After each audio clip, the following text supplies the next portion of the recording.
Hi, I'm David. Today we're going to look at this problem. We're given a function, capital F of x, and this function is defined to be the definite integral from 1 to x of 20 over v squared with respect to v. Okay, so this is a function of x, and x is our upper limit of integration. We're asked to find this function of x and then plug in x values of 2, 5, and 8. In other words, I want to find this definite integral where the upper limit of integration is 2, 5, and 8. But I don't have to do 3 separate definite integrals. I can just find this function, big F of x, and then plug in. So let's try to do this. First of all, I can rewrite this integrand, the thing that I'm taking the integral of, because this 20 is a constant. And constants I can take out of the integral. So I could write this as 20 times the integral from 1 to x of 1 over v squared with respect to v. Now, why would I want to do that? Well, I know that this is the same as 20 times the integral from 1 to x of, well, 1 over v squared is the same as v to the negative 2. And oftentimes when I'm going to use the power rule, it's easier to write things that look like this in their exponential form. Okay, so what's the integral of v to the negative 2? Let's see, the 20 just carries along. The integral of v to the negative 2, well, I'm going to increase the exponent by 1, so I'm going to have v to the negative 1, and I'm going to divide by that, 1 over negative 1. And I'm going to take this whole thing and I'm going to evaluate it from v equals 1 to v equals x. Whatever this result of this definite integral, that'll be my big F of x. So let's see what I get. I can leave this 20 outside, and then I'll plug in an x, and I'll plug in a 1. If I plug in an x, this 1 over negative 1 is just negative 1. So I have negative x to the negative 1 minus, if I plug in a 1, I have negative 1 over 1. Okay, so this is my big F of x. I can clean it up a little bit. I can say this equals 20 times negative 1 over x minus a negative 1 is plus 1. Or if you like, I can say F of x, let me write it right here. F of x equals negative 20 over x plus 20. Now I've got a formula for the definite integral where my variable x is the upper limit of integration. Okay, now all I need to do is plug in 2, 5, and 8. So let me do that.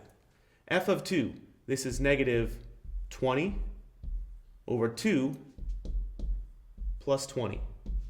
Well, negative 20 over 2, that's negative 10, plus 20 is just positive 10. Now let's plug in x equals 5. Well, this would be negative 20 over 5 plus 20.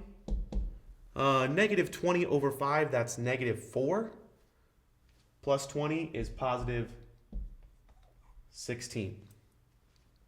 And finally, f of 8, that's negative 20 over 8 plus 20.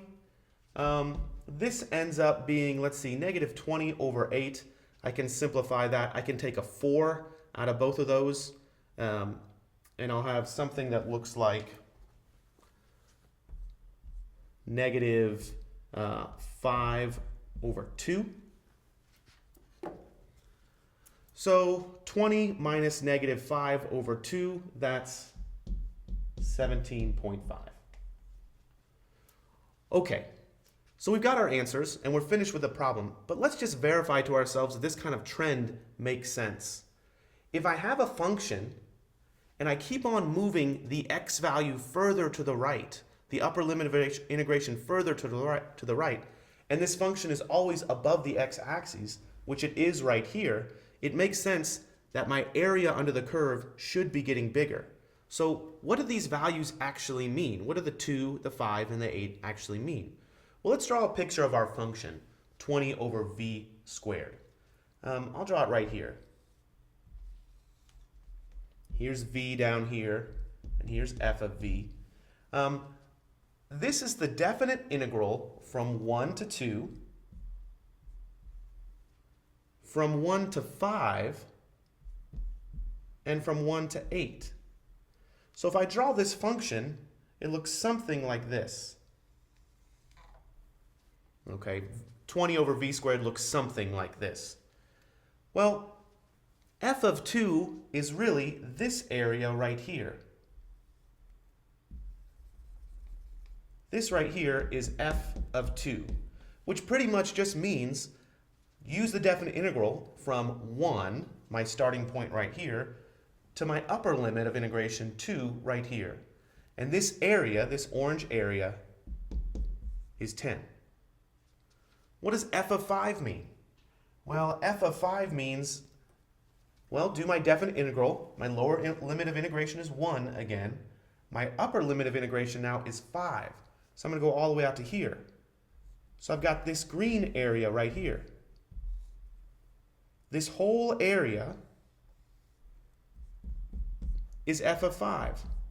I would, of course, expect f of 5 to be bigger than f of 2 because this area includes f of 2, that area of 10, and then a little bit more. This equals 16. So now just by drawing the picture, I know that this area is 16, and really if I wanted to, I could take the definite integral from 2 to 5 and know that it has to be the difference, which in this case is 6. Okay, finally, f of 8. That's the area all the way from 1 to 8. So this whole area right here, the whole thing is f of 8. Again, I expect f of 8 to be bigger than f of 2, that smaller area, and bigger than f of 5, the middle area. F of 8 is 17.5, the largest area included there. So each of these x values are just my upper limits of integration. And if I threw in an even bigger x value, I would expect to have a larger area. Now this is only true because 20 over v squared is always positive from 1 to larger values of x. If it dipped below the x-axis, this trend might not be true. But in this picture, it's clear that f of 2 is this first area, 10. F of 5 is this second area, which has an area of 16. And f of 8 is this third area of 17.5. Thanks for watching.